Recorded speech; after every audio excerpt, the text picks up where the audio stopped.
पप्पू यादव पर तेजस्वी यादव का बयान सामने आ गया।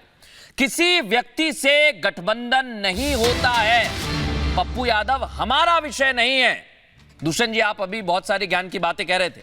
सीट बंटवारा जनवरी से चल रहा है, जो मैंने अभी दर्शकों बात कही वही बात, उसी टाइम चीजें तय हो चुकी थी। कांग्रेस से हम लोगों का पहले से गठबंधन है। देखिए, मैंने शुरुआत में जो बात कही, जनवरी में प्रचार की बात कही गई थी, यानी पहले से सब कुछ तय था। फिर आखिरकार ये धोखेबाजी क्यों है? पप्पू यादव भी अगर हमारे साथ आएंगे तो बात करेंगे।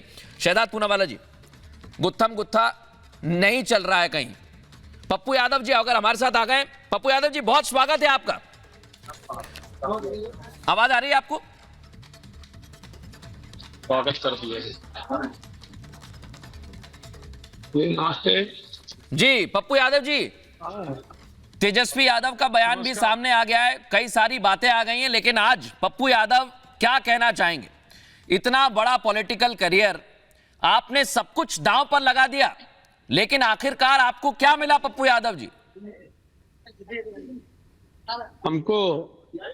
हमको मिला इस देश और दुनिया में किसी को नहीं मिला। 130 करोड़ जनता की भावना, उसका जज्बात, उसका सेंटिमेंट, सीमांचल कोसी का बेटा बनने, बिहार का कर्मयोगी बनने का सौभाग्य प्राप्त है। हमें एक सेवा और सेवक के रूप में दुनिया जानती है, मदद और न्याय के प्रतीक लोग जानते हैं। और बहुत क्लियर है, मेरे संघर्ष को आज आप लोग भी प्यार करते हैं।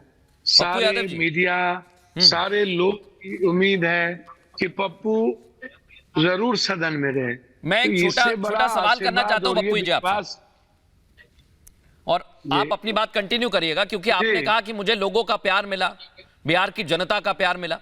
लेकिन पप्पू यादव जी, ये देखिए, मैं तस्वीर देख रहा हूं, बाढ़ में आप लोगों की मदद कर रहे थे, कोरोना के टाइम भी आप लोगों की मदद कर रहे थे। आपने सब कुछ दांव पर लगा दिया और आपको एक उम्मीद थी कि पूर्णिया से आप आएंगे मैदान में। तो क्या ये धोखा नहीं हुआ पप्पू यादव जी? पार्टी का भी विलय हो गया, आपको भी शामिल कर लिया, लेकिन आखिरकार कुछ नहीं दिया। मैं पहले भी कह चुका हूं, बात बिल्कुल सही है। जनता की जो राजनीति, एक है सेवा, एक है मदद, एक है परिवार, एक है राजनीति, एक है विचारधारा, एक है व्यक्ति। देखिए, मेरे लिए सत्ता सियासत बहुत डिफरेंट है, विचारधारा बिल्कुल डिफरेंट है। आप भी जानते हैं कि पटना के बाढ़ में मेरा ब्लड पूरा जहर हो गया था। कोरोना में हम मर सकते थे, खत्म हो सकते थे, मुंह में मास्क नहीं थी, 9 महीना सड़कों पर रहे, परिवार से दूर रहे और लाश तक उठाए, जेल में हम गए। लेकिन जिन लोगों ने पटना के बाढ़ में, जो एमएलए नहीं थे, जो कहीं नहीं थे, उन्हीं लोगों को जनता ने वोट दे दिया।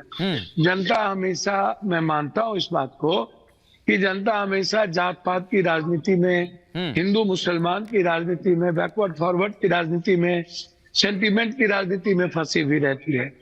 जो दिखता है वही बिकता है, जो रियल में सच्चाई है उसको वो तो दिखता नहीं है, और सच्चाई को जनता समझ नहीं पाती। लेकिन पप्पू यादव जी, आपने विलय से पहले लालू यादव से भी मुलाकात की, आपने राहुल गांधी को अपना नेता भी बताया, लेकिन आखिरकार मैं फिर पूछ रहा हूं कि आखिर आपको क्या मिला? आपने एक टिकट की बात कही थी, तो क्या पप्पू यादव टिकट ना मिलने के बाद अब घर पर बैठेंगे या कांग्रेस और महागठबंधन का प्रचार करेंगे?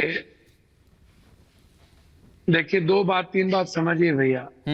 5 बार हम सांसद रहे, एमएलए रहे हैं, 6 बार, 7 बार मेरी माँ चुनाव लड़ी, 32,000 से हारी। हम कभी पूर्णिया से हारे नहीं। हमारे पिताजी भी एमपी का चुनाव लड़े थे मधेपुरा से।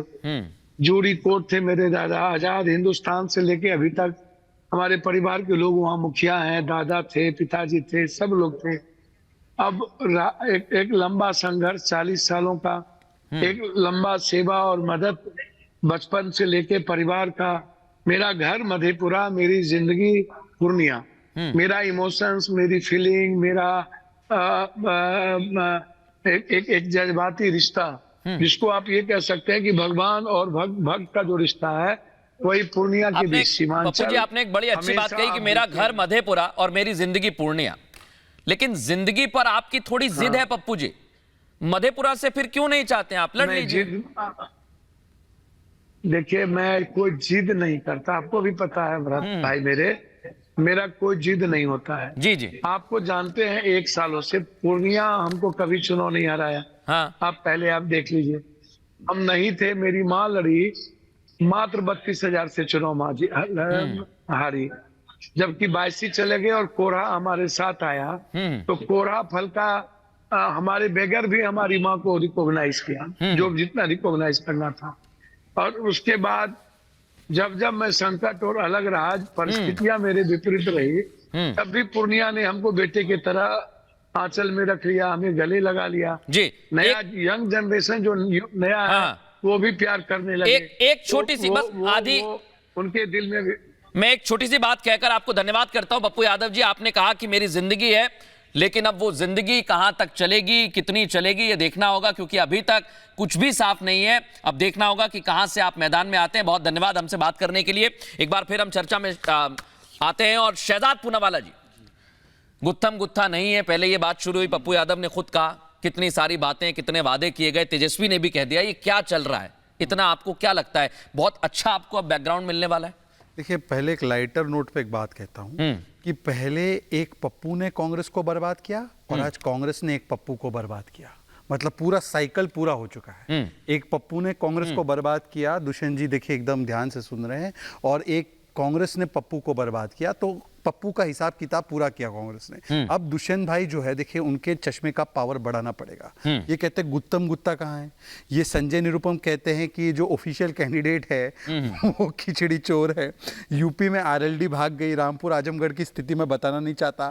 जम्मू कश्मीर में ओमर अब्दुल्ला तलाक दे गए। बंगाल में दीदी बोली जाओ यहाँ से, 40 नहीं आने वाली। केरल में बोलते वायनाड छोड़ो, रायबरेली अमेठी जा नहीं पा रहे। पंजाब में बोले एक थी कांग्रेस, बेईमान कांग्रेस। और फिर जाकर देखिए बिहार में तो मुख्य संयोजक छोड़ गए। कर्नाटका में 5 विधायक आप ही के ऑफिशियल कैंडिडेट के खिलाफ बगावत कर गए। हिमाचल प्रदेश की अध्यक्षा लड़ना नहीं चाहती चुनाव मंडी से, क्योंकि मंडी के बारे में क्या बोला है, दुष्यंत जी तो ऐसी भाषा इस्तेमाल नहीं करते। तो दुष्यंत जी ये गुत्थम गुत्ता नहीं है तो क्या? और मैं आपको एक लास्ट बात बताता हूं। दुष्यंत जी जितना भी मुस्कुराया आज, तो वैसे उनके लिए बहुत कष्ट भरा दिन है। देखिए एनडीए में क्या है, मिशन और विशन है। हम देश के लिए काम कर रहे हैं, 10वें से 30वें स्थान पर ले जाना है, 25 करोड़ लोगों को गरीबी से निकालना है। इनके यहाँ क्या है, एम्बिशन, करप्शन और commission and politics of abuse and division. और इसीलिए इनके पास केवल कंफ्यूजन है। महाराष्ट्र से लेकर बिहार तक, उत्तर प्रदेश से लेकर केरल तक, जम्मू कश्मीर से लेकर ये हर जगह पर ये प्रदेश में कुश्ती, दिल्ली में आकर दोस्ती का ढोंग, ये जनता ने नकारा है। तो ये जितना छिपाए, मैं इनसे पूछना चाहता हूं। अच्छा, एक छोटा जवाब भी देना चाह रहे हैं दुष्यंत जी। इसके बाद मैं अनुराग भदौरिया आपके पास आ रहा हूं तुरंत। सवाल है दुष्यंत जी, हाँ, रख दीजिए, दोनों को ले आइए सामने। हाँ, नहीं, खिचड़ी चोर है कौन? सवाल का स्वागत। कौन खिचड़ी चोर? नाम बताइए। खिचड़ी चोर कौन? नाम बताइए दुष्यंत जी। संजय निरुपम झूठा है क्या? देखिए,